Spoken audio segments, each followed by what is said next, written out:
امت مصطفیٰ صلی اللہ تعالیٰ علیہ وسلم کے ولی کامل سلطان الاولیاء غوث اعظم عبد القادر جیلانی قدس اللہ سرہ شریف آپ کی بارگاہ میں چلے. آپ کا حال یہ ہے کہ آپ ایک جگہ بغداد میں بیٹھے ہوئے ہیں، بغداد پاک میں بیٹھے ہوئے، کسی مرید نے آ کر کے کچھ چیزوں کے ظاہر کرنے کا عندیہ دیا تو آپ نے بیٹھے ہوئے جگہ پر وضو کا برتن اپنے سامنے حاضر کر لیا، وہیں بیٹھے ہوئے، کہیں گئے نہیں. اس کے علاوہ آپ کا یہ فرمان کہ اگر میں کسی مردے کو ٹھوکر مار دوں تو اللہ کے حکم سے وہ زندہ ہو جائے. اب ان کے پاس کون سی طاقت تھی؟ وہ آصف بن برخیہ سلیمان علیہ السلام کی امتی اتنا بھاری بھرکم تخت اٹھا کر کے لا رہے ہیں، کیسی باڈی ہوگی ان کی، کتنی طاقت ہو.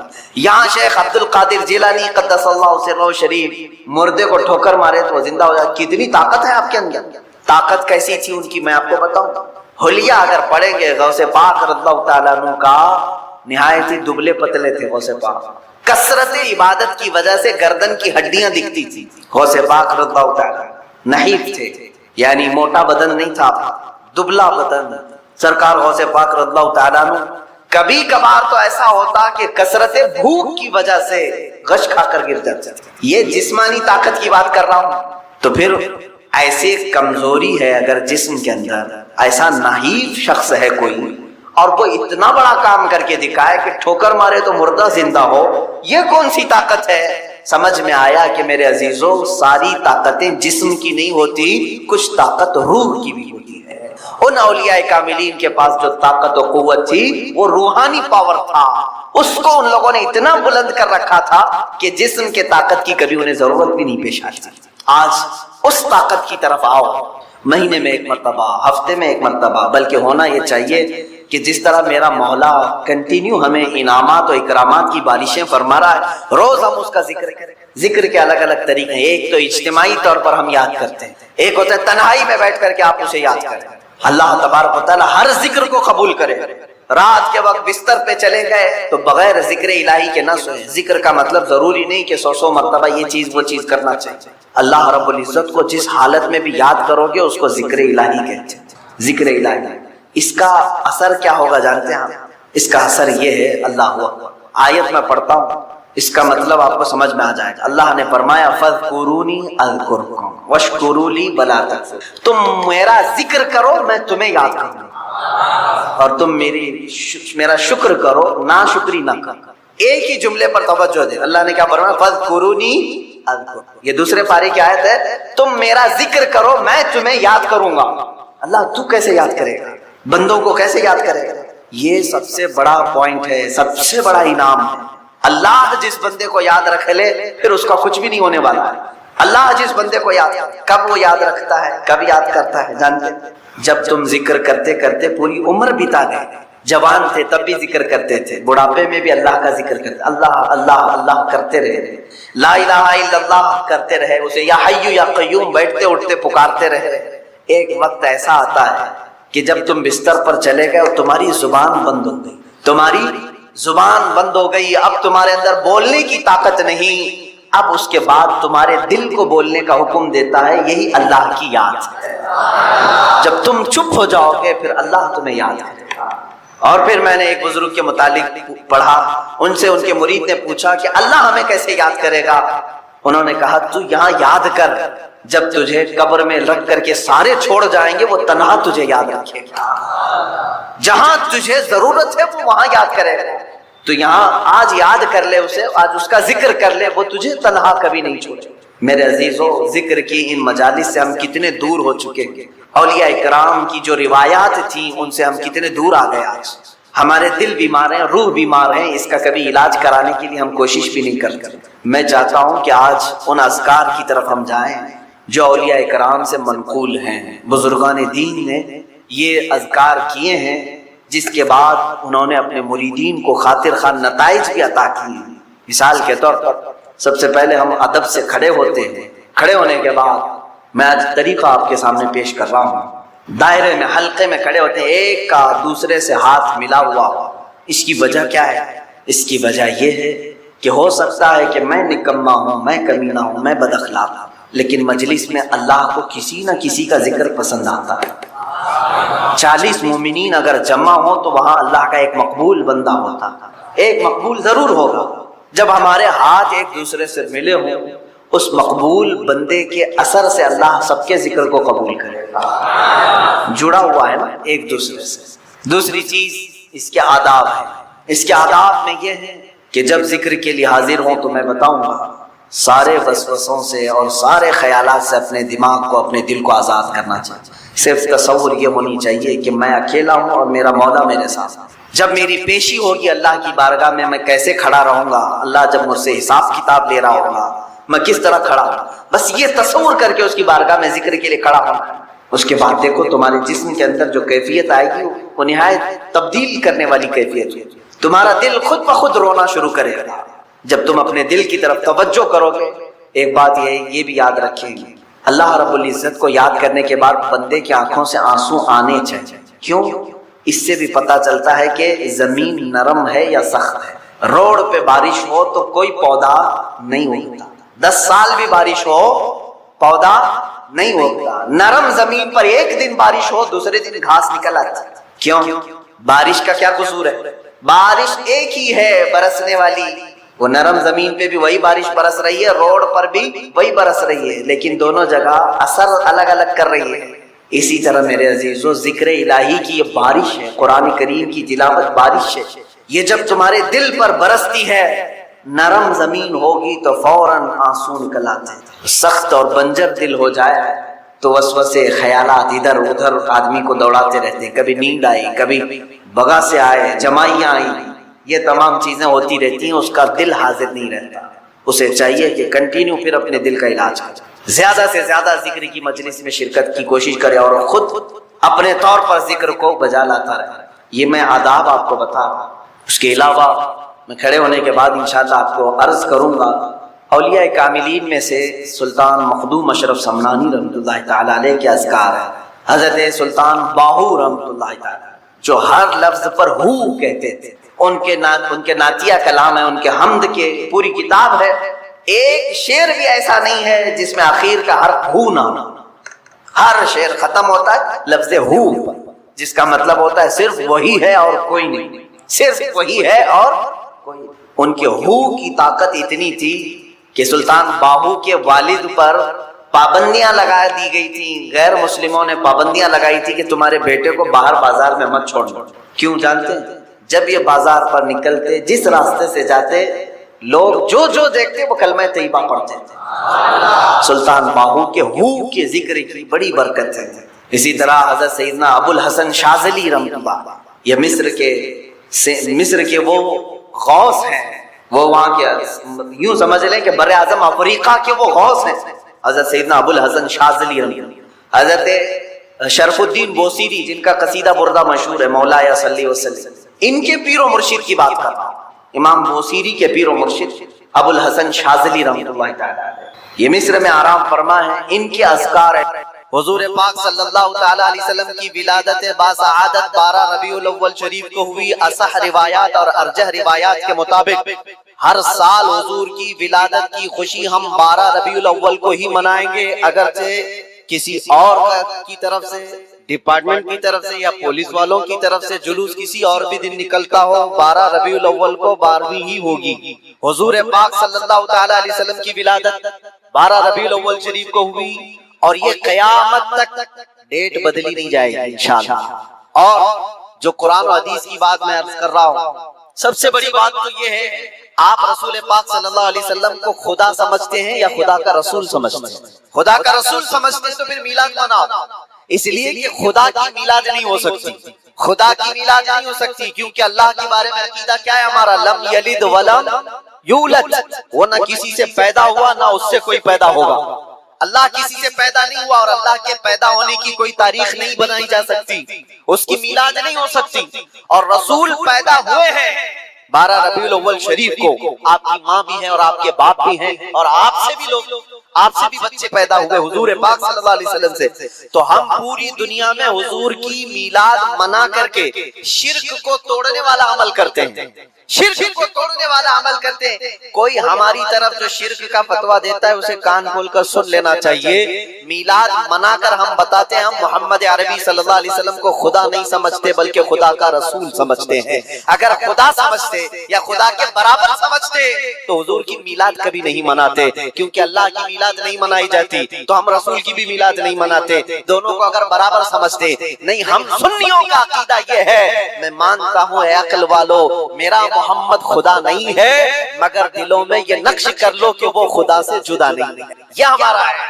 رسول کریم صلی اللہ تعالی علیہ وسلم کی میلاد منانا شرک کو توڑنے والا عمل ہے, شرک کو ختم کرنے والا عمل ہے. اور آپ کو ایک بات یہ بھی بتا دوں, حضور اکرم صلی اللہ تعالی علیہ وسلم کی ولادت جس دن ہوئی تھی پوری کائنات میں بہت کچھ تبدیلیاں آئی تھی جو صحیح روایات میں موجود ہیں. بہت تبدیلیاں آئی تھی. عرب اس وقت جو ریگزار تھا, صحرا تھا, سبزہ دینے لگ گیا, بارشیں برابر ہونے لگ گئیں. عرب میں آج بھی بارش نہیں ہوتی, سال میں 2-4 بار بارش کے قطرات گر گئے الگ بات ہے. موسم باضابطہ جیسے بارش کا یہاں ہوتا ہے نہیں ہوتا. لیکن جس سال حضور پاک صلی اللہ علیہ وسلم کی ولادت ہونے والی عرب میں سبزے اگنے لگ گئے یا بارش ہونے لگ گئی. اور اس سال جو حالات کی تبدیلی تھی, ملک شام میں ایک ندی جو سوکھ چکی تھی وہ اچانک جاری ہو گئی, پانی بھر آیا. اور ایک ندی جو ہمیشہ بہتی وہ اچانک سوکھ گئی. ایک آتش کدہ تھا 1000 سال سے جس کی آگ کو بجھنے نہیں دیا گیا تھا ایران کے نجومیوں نے, آتش پرستوں نے, اچانک وہ آگ بھی گل ہو گئی. ایک ہی دن میں سب چیزیں ہو رہی ہیں. اور کائنات میں یہ جو بڑی بڑی تبدیلیاں ہوئی تھی اس دن ایک اور تبدیلی, بت سارے اوندھے منہ گرے ہوئے تھے جو 12 ربیع الاول شریف کا دن تھا. یہ صحیح روایات سے میں بتا رہا ہوں, بت اوندھے منہ گرے ہوئے. لیکن ایک بہت بڑا مسئلہ ہوا تھا جس کی طرف امام اہل سنت فاضل بریلوی رحمۃ اللہ تعالی علیہ اپنے شعر میں اشارہ کرتے ہوئے فرماتے ہیں. کیا ایک بہت بڑی تبدیلی یہ ہوئی تھی کہ ملک فارس کا جو بادشاہ ہے کسرا, اس کا قلعہ اتنا مضبوط تھا کہ اس کی حفاظت کے لیے 1 لاکھ فوجی کھڑے رہتے تھے صرف قلعے کی حفاظت کے لیے. اور وہ قلعہ اتنا مضبوط کہ ان کا دعویٰ تھا, ان کا چیلنج تھا کہ اس کو کوئی توڑ نہیں سکتا, اس کو مٹا نہیں سکتا. لیکن 12ویں شریف کا دن یا صبح کے وقت اچانک قلعے کے اندر زلزلہ آیا اور دیوار پھٹ گئی, اور ایسی پھٹی کہ اس میں سے ایک آدمی جا سکتا ہے, آ سکتا ہے. آج بھی وہ شک شدہ دیوار کے ساتھ قلعہ موجود ہے عراق میں جس کو قلعہ کسرا کہا جاتا ہے آج بھی. اب آپ اندازہ کریں 2000 سال سے وہ قلعہ آج تک موجود ہے تو اس وقت کتنا مضبوط رہا ہو. اس وقت قلعے کے اندر زلزلہ آیا اور تخت الٹ گیا, دیوار میں درار پڑ گئی. وہ درار آج بھی موجود ہے. بادشاہ حیران و پریشان. دوسرے دن سارے نجومیوں کو بلایا گیا اور پوچھا گیا کہ یہ کیا ماجرا ہے کہ اتنا مضبوط قلعہ کیسے یہ ٹوٹ گیا یا اس کی دیوار میں شگاف کیسے آ گئی ہے. تو سارے نجومیوں نے اپنے علم کے مطابق جو نتیجہ نکالا, بادشاہ سے کہا در حقیقت یہ زلزلہ عام زلزلہ نہیں ہے, یہ تیری دیوار کا ٹوٹ جانا یہ عام سی بات نہیں ہے. ہمارا علم یہ بتا رہا ہے کہ اس روئے زمین پر اللہ کا کوئی نبی پیدا ہوا ہے جو تیری سلطنت کو ختم کرنے والا ہے. ایک بچہ عرب میں ایسا آیا ہے, آئی نئی حکومت, سکہ نیا چلے گا, عالم میں رنگ بدلا, صبح شب ولادت. اس دن جو ہوا تھا اس کو امام اہل سنت کیوں فرماتے ہیں؟ وہ ایک دن کی بات ہے نا. حضور کی ولادت ہوئی, فارس کے قلعے میں کیا ہوا؟ زلزلہ آیا. حضور کی ولادت ادھر مکہ میں ہوئی اور ملک فارس میں زلزلہ آیا اور قلعے کے اندر درار آئی. اب سنو, اعلیٰ حضرت کہتے ہیں حشر تک ڈالیں گے ہم پیدائش مولا کی دھوم, یعنی قیامت تک ہم رسول اللہ کی میلاد کا ذکر دھوم دھام سے منائیں گے. اس کا اثر کیا ہوگا؟ فارس میں تو دیکھا تھا قلعے میں زلزلہ آ گیا تھا, حضور کے پیدائش کے ذکر سے ہی قلعہ ہل گیا تھا. اب ہم جب ذکر کریں گے مثل فارس نجد کے قلعے گراتے جائیں گے, مثل فارس نجد کے قلعے گراتے جائیں گے. آج جن لوگوں کے قلعے گرتے ہیں یا ہلتے ہیں وہ ذکر مصطفیٰ سے ہی گرتے ہیں, لیکن اس کا ہمیں کچھ اثر نہیں ہونا چاہیے. خاک ہو جائیں عدو جل کر مگر ہم تو رضا, دم میں جب تک دم ہے ذکر ان کا سناتے جائیں گے. عزیزان گرامی وقار, میں بہت چھوٹے سے وقت کے لیے آپ کے پاس آیا ہوں لیکن ایک عظیم میسج دے کر کہ میلاد مصطفیٰ صلی اللہ علیہ وسلم کے موقع پر سارے سنیوں کو یہ چاہیے کہ صرف جھنڈے لگانے اور کمکمے لگانے اور بڑے بڑے نعرے لگانے سے ہی عید میلاد النبی کا آپ اہتمام نہیں کر رہے ہو, بلکہ ہر سنی عاشق رسول کو چاہیے کہ وہ اس موسم میں نہیں بلکہ پوری زندگی اس کی ہے، لیکن اس موسم میں خاص طور پر اپنے نبی پاک صلی اللہ علیہ وسلم کی سیرت تو پڑھ، میرے آقا صلی اللہ علیہ وسلم کی بایوگرافی معلوم ہو جائے، حضور پاک کی زندگی کو سمجھ جائے گا تو میرے عزیزو یہ ہواؤں کے جھونکوں سے اس کا کبھی کچھ بال بیکا نہیں ہو سکتا۔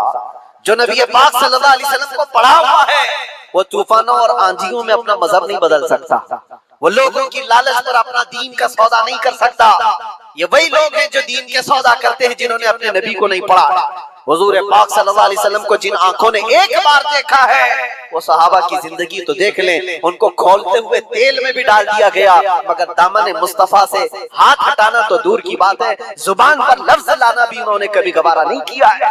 جانتے ہو 3 بھائی تھے، یہ قلیوبی میں ایک حکایت لکھی ہوئی ہے، 3 سگے بھائی تھے، ایک عیسائی بادشاہ نے گرفتار کر لیا، تینوں جوان تھے 20 سے 30 سال کے بیچ میں، اور بادشاہ نے قید کر کے ان کو سب سے پہلے کیا کہا، تم اپنا دین بدل لو، دھرم پریورتن کر، محمد عربی صلی اللہ علیہ وسلم کے جو قصیدے گاتے ہو چھوڑ دو۔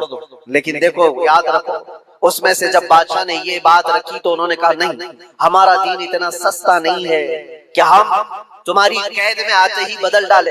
اس نے کہا اگر تم بدل لو گے تو میں تمہیں اپنے وزارت میں سپاہیوں میں بڑے منصب پر رکھوں۔ نہیں مانا، ٹھکرایا۔ بادشاہ نے کیا کہا، اس کی سزا تمہیں بھگتنے کے لیے تیار رہنی ہوگی۔ تیار؟